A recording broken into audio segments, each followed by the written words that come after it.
हाँ मित्र, आज हम प्रवेश कर रहल बानी पौलुस प्रेरित के फिलिपी नगर के मसीही सब के खातिर लिखल गोल चिट्ठी। तीसरका अध्याय में एक प्रमुख विचार बा मसीही जिंदगी के प्रतिफल। मसीह यीशु के ओसही तोहनी लोग के जिंदगी होखे। अब हम आ रहल बानी मसीह यीशु जिंदगी के पुरस्कार यानी कि इनाम और एकर उपसहार प्रेरित एह वाक्य में दे रहल बड़े।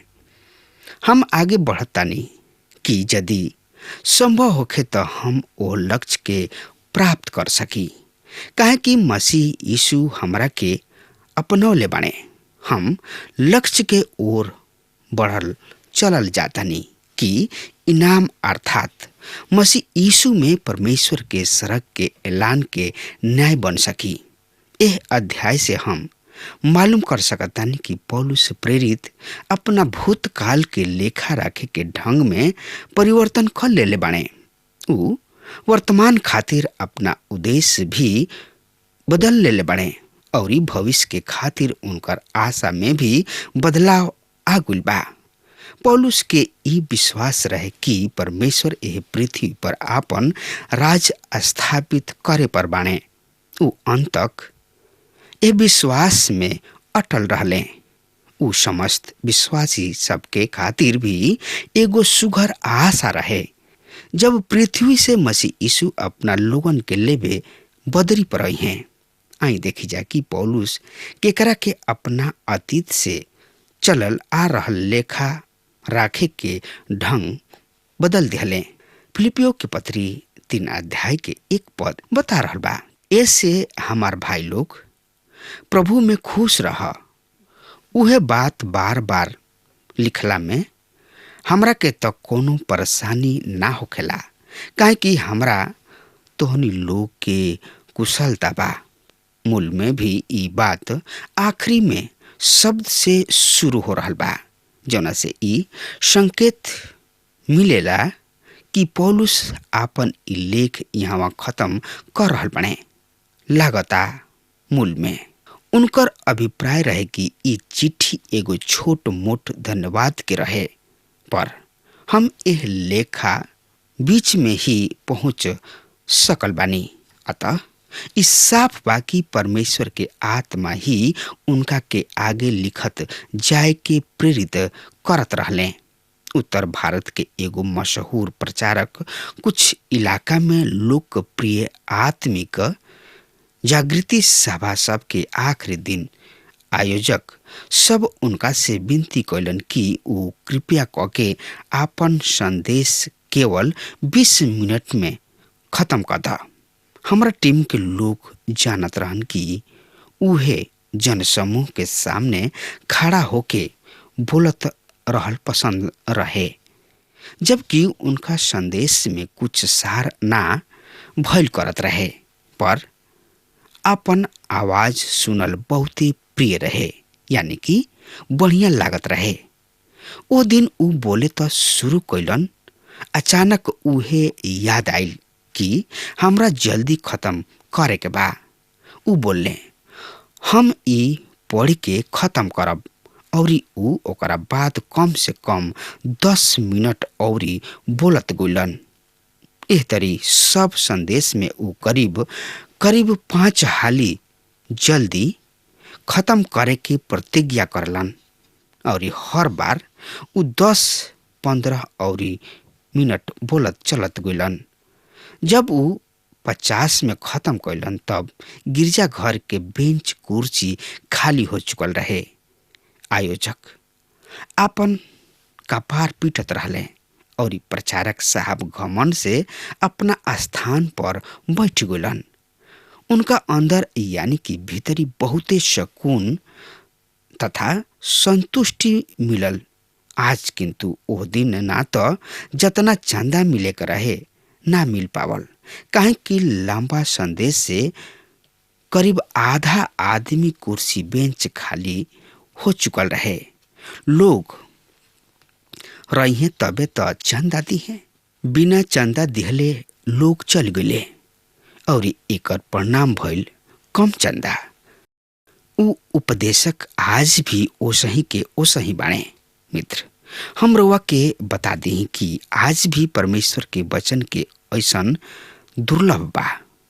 वैसे ई नकली प्रचारक अपना रोजी रोटी के कमात चलत जा रहल बने। विश्वास करी, ई सच घटना है। उनका के यदि आड़े हाथ लिहल जाई त उ बड़ा ही सरलता पूर्वक कह देते, भाई वहाँ हमरा से पवित्र आत्मा जवन कुछ कहले हम करत गोइनी। ई पवित्र आत्मा के काम ना भइल करेला। हमार परमेश्वर सुव्यवस्था के परमेश्वर हमें।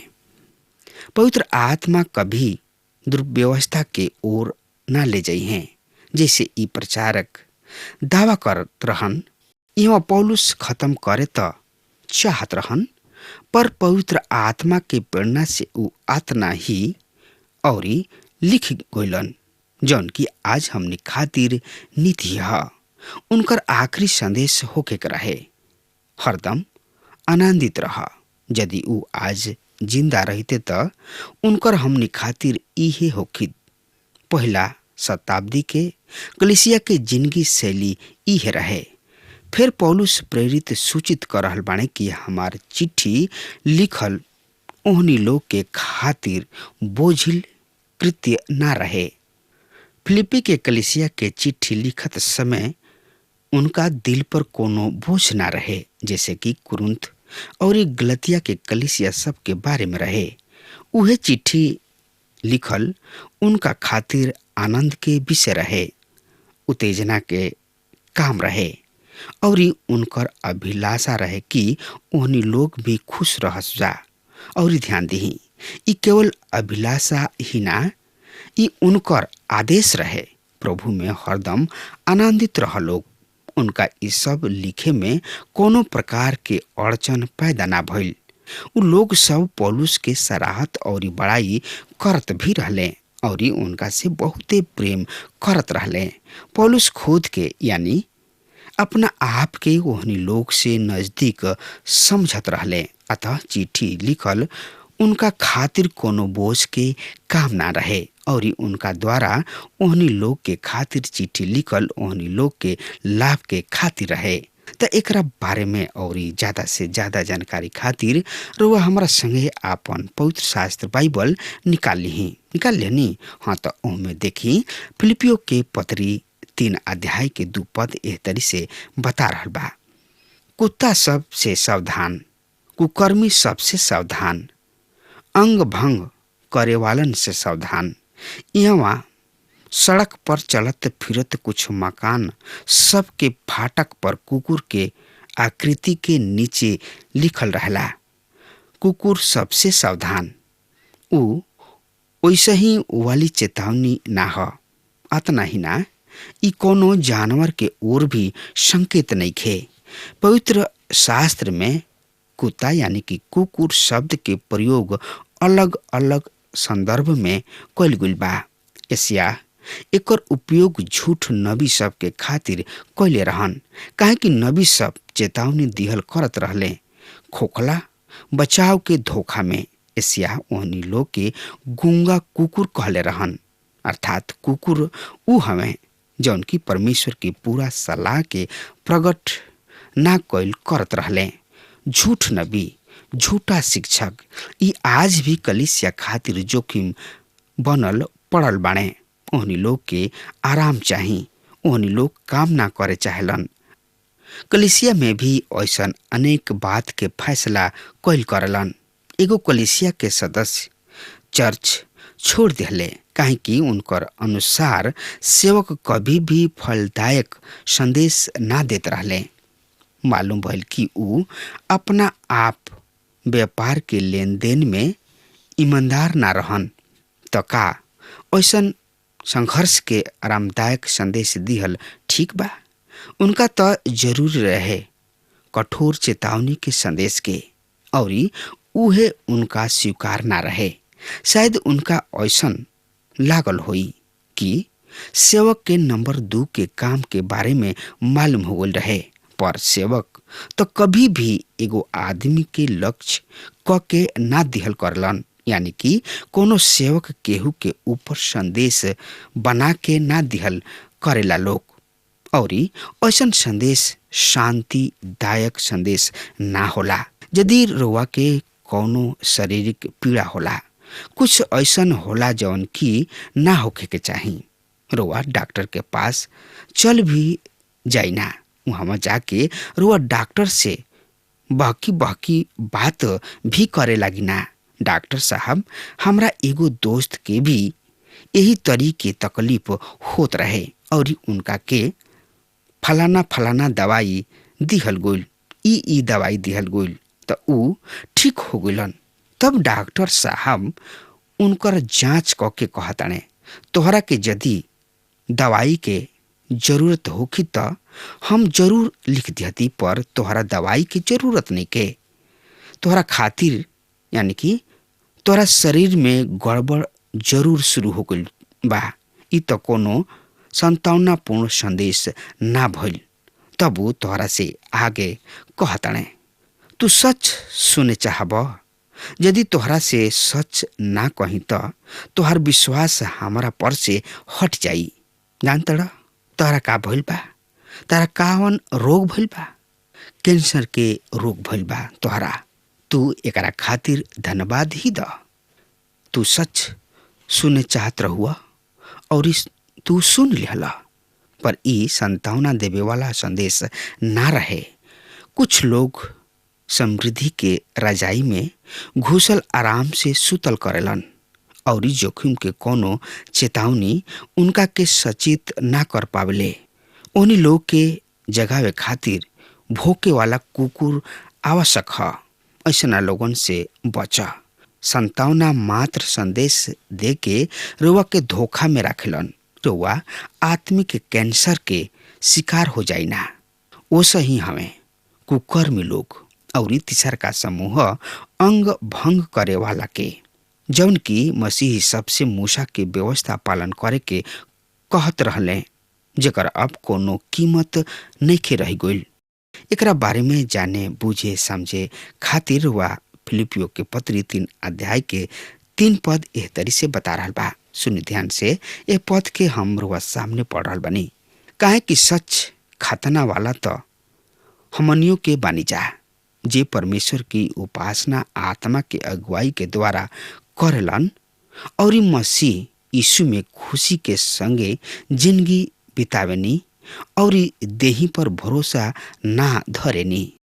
गलतियों के कलीसिया के पौलुस एकरा बारे में साफ साफ समझौले कि जे मसीह यीशु में अनजान यानी कि अचूक बा, उन लोग के खातिर ना तो कोनो खतना लाभ देला और ना बिना खतना वाला। महत्व केवल एक ही विषय बा, हमनी के नया सृष्टि बन जाए के बा। अब परमेश्वर के कोनो रुचि नइखे ए बाध्य चिन्ह में। वास्तविक खतना है दिल के खतना, यानी कि नया जन्म परमेश्वर के प्रति एगो नया मन अर्थात हमनी के मसीह यीशु में होखल। तब बाह्य प्रथा सब में विश्वास के ना होखल। एकरा से हमरा कोनो लाभ ना भइल करला। हमनी के मसीह यीशु पर विश्वास ही हमनी के एकमात्र शक्ति है। उद्धार के खातिर हमनी के खुद प्रयास ना करे लागी ना जा। तब इहो सत्य बा कि हमनी के आपन पुराना स्वभाव में बनल रह के मसीह ही जिंदगी के ऐसन नहीं जा बन सकत। मूसा के जौन व्यवस्था पौलुस खातिर मार्गदर्शक बा और ओकरा साथ साथ यात्रा करत रहन और पौलुस कहीं ठहर भी जात रहन। लोग आपन पहला यानी कि पूर्व स्थान के लौट आवत रहन और कलीसिया से कहल करत रहन, हाँ हम सुनले बानी कि हमनी के शरीर पर भरोसा ना रखे के चाही। हमनी के प्रथा सब के पालन ना करे के चाही। प्रथा सब हमनी के उद्धार मुक्ति मोक्ष ना दिला सकी। यही अध्याय के 4 पद एह तरी से बता रहल बा। यदि केहू के देह पर भरोसा बा यानी कि यदि केहू के शरीर पर भरोसा धरे के विचार बा त हमरा ओहनी लोग से कहीं अधिका हो सकेला। हम त एह प्रथा पर भी भरोसा राख सकतानी। यदि केहू के एह प्रथा पर भरोसा बा त हमरा उनका से कहीं अधिक होखे के चाही।